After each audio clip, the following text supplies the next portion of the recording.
Democrats and Republicans, liberals and conservatives all agree. We've got to cut large chunks of government spending over the next decade, or else we've got to start learning how to speak Greek.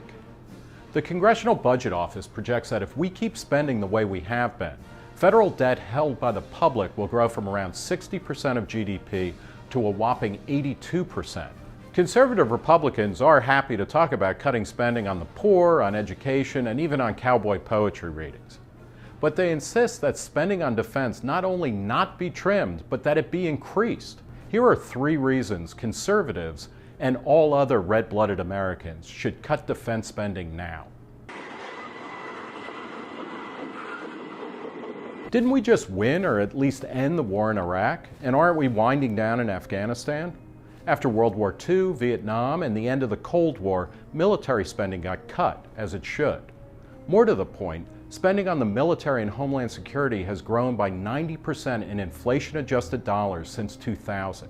If al-Qaeda and most international terrorist groups have been largely vanquished, we should not just be bringing the troops home, but the dollars too. Unless, that is, conservatives want to seriously argue that nearly doubling outlays for the past decade haven't yielded results that would allow us to dial down defense spending. The United States already accounts for about 45% of the planet's military outlays, more than the next 14 countries combined. It's a conservative truism that government programs, even ones that are sanctioned by the Constitution, tend to be bloated, inefficient, and incompetent.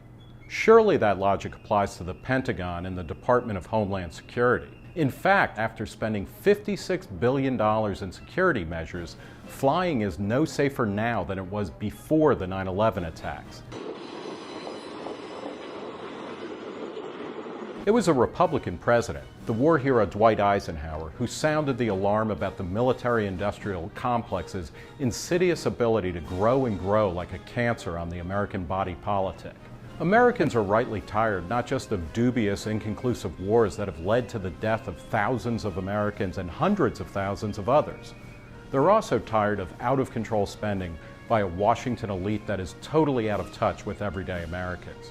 If conservatives want to push forward on reducing spending on Medicaid and other domestic programs, they should show that they take their own limited government philosophy seriously by pushing for defense cuts between now and the 2012 elections. For Reason TV, I'm Nick Gillespie.